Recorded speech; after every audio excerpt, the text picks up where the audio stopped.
마르지 않는 샘 아낌없이 주는 나무. 새날을 시작하는 광주 다윗교회 교우들과 믿음의 벗들께 주님의 사랑을 전합니다.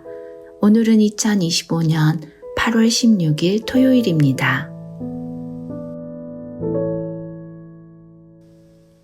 오늘 하루를 주님 안에서 시작하며 찬양과 함께 조용히 기도드리십시오.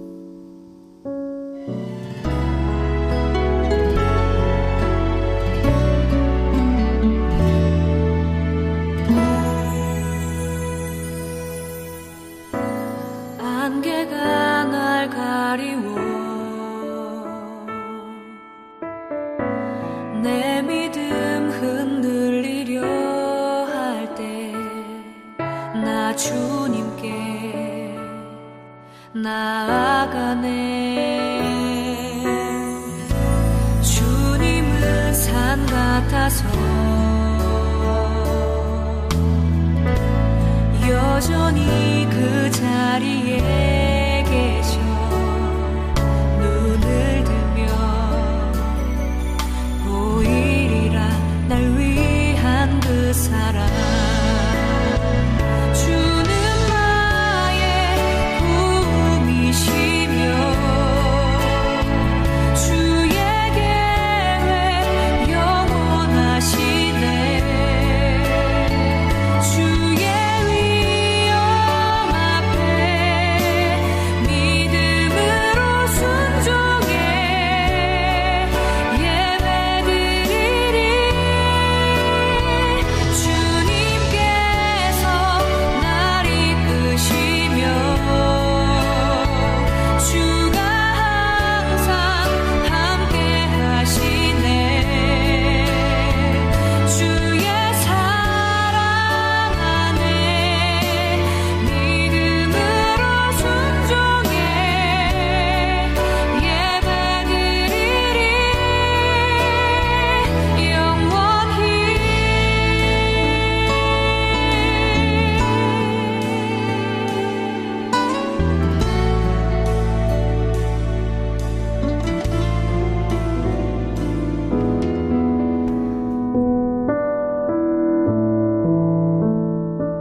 오늘의 성서 일과입니다. 구약 사무엘상 6장 1절에서 9절, 시편 82편, 신약 마태복음 24장 15절에서 27절, 그중 사무엘상 말씀으로 묵상합니다. 여호와의 궤가 블레셋 사람들의 지방에 있은 지 7달이라. 블레셋 사람들이 제사장들과 복술자들을 불러서 이르되 우리가 여호와의 궤를 어떻게 할까? 그것을 어떻게 그 있던 곳으로 보낼 것인지 우리에게 가르치라. 그들이 이르되 이스라엘 신의 궤를 보내려거든 거저 보내지 말고 그에게 속건제를 드려야 할지니라. 그리하면 병도 낫고 그의 손을 너희에게서 옮기지 아니하는 이유도 알리라 하니. 그들이 이르되 무엇으로 그에게 드릴 속건제를 삼을까 하니 이르되 블레셋 사람의 방백의 수요대로 금 독종 5과 금쥐 5마리여야 하리니 너희와 너희 통치자에게 내린 재앙이 같음이니라. 그러므로 너희는 너희의 독한 종기의 형상과 땅을 해롭게 하는 쥐의 형상을 만들어 이스라엘 신께 영광을 돌리라. 그가 혹 그의 손을 너희와 너희의 신들과 너희 땅에서 가볍게 하실까 하노라. 애굽인과 바로가 그들의 마음을 완악하게 한 것 같이 어찌하여 너희가 너희의 마음을 완악하게 하겠느냐. 그가 그들 중에서 재앙을 내린 후에 그들이 백성을 가게 함으로 백성이 떠나지 아니하였느냐. 그러므로 새 수레를 하나 만들고 멍에를 메어보지 아니한 젖나는 소 2마리를 끌어다가 소의 수레를 메우고 그 송아지들은 떼어 집으로 돌려보내고 여호와의 궤를 가져다가 수레에 싣고 속건제로 드릴 금으로 만든 물건들은 상자에 담아 궤 곁에 두고 그것을 보내어 가게 하고 보고 있다가 만일 궤가 그 본 지역 길로 올라가서 벳세메스로 가면 이 큰 재앙은 그가 우리에게 내린 것이요 그렇지 아니하면 우리를 친 것이 그의 손이 아니요 우연히 당한 것인 줄 알리라 하니라. 아멘. 우리에게 주신 주님의 말씀입니다. 주 하나님의 평화가 우리 모두에게 있기를 기도합니다. 오늘 말씀은 또 한 번 우리에게 하나님의 뜻에 따라 살 것을 촉구하는 말씀입니다. 이 말씀의 배경은 이렇습니다. 이스라엘과 전쟁에서 승리한 블레셋은 하나님의 임재를 상징하는 하나님의 궤를 차지하게 되었습니다. 그리고 그들은 이 승리가 블레셋의 다곤 신이 이스라엘의 하나님을 이긴 것이라 생각하고 하나님의 궤를 다곤 신전 안에 전리품 삼아 두었습니다. 그러나 이후 다곤 신상은 하나님의 궤 앞에 엎드려졌고 블레셋 땅에는 독한 종기가 퍼지는 일이 발생합니다. 이에 두려움을 느낀 블레셋 사람들은 하나님의 궤를 다시 이스라엘로 돌려보내고자 합니다. 이에 블레셋 사람들은 제사장과 복술자라는 종교인들에게 도움을 받아 하나님의 궤를 이스라엘로 돌려보낼 방도를 찾습니다. 이 제사장들과 복술자들은 이스라엘의 제사장들이 아닌 블레셋의 제사장과 복술자들로 이들이 제시한 방법은 다음과 같습니다.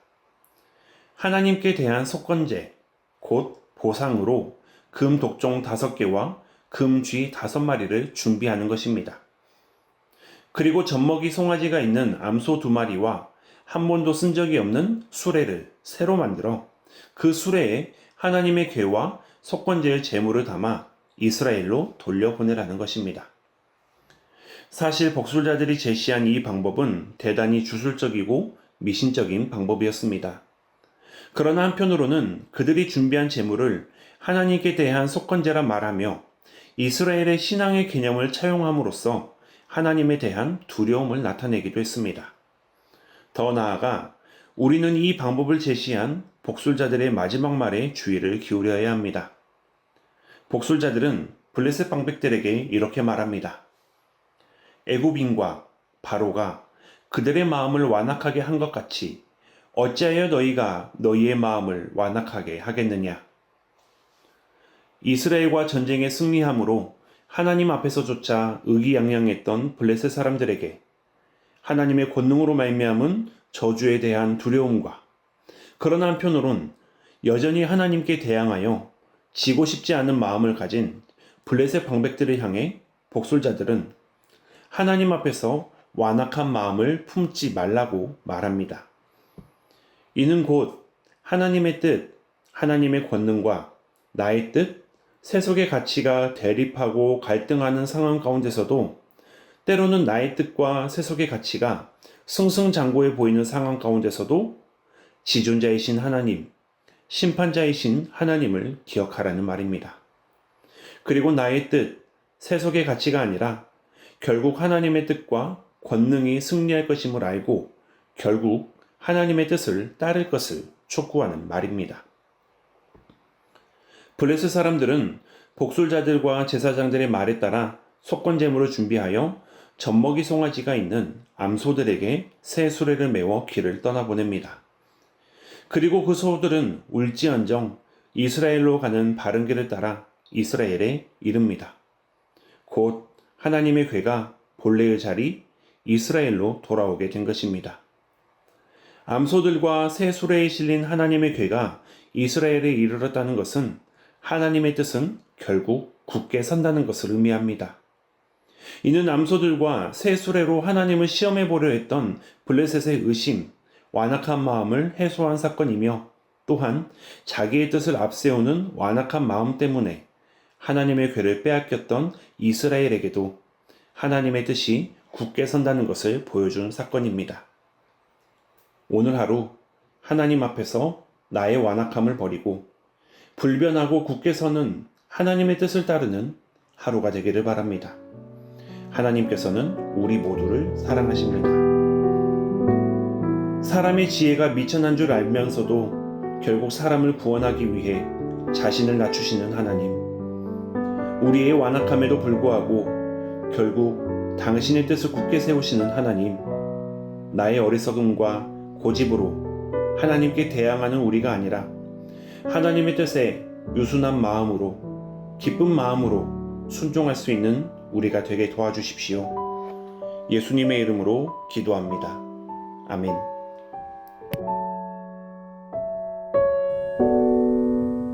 찬양을 들으시면서 오늘의 말씀을 쓰고 기도문을 작성해 보세요.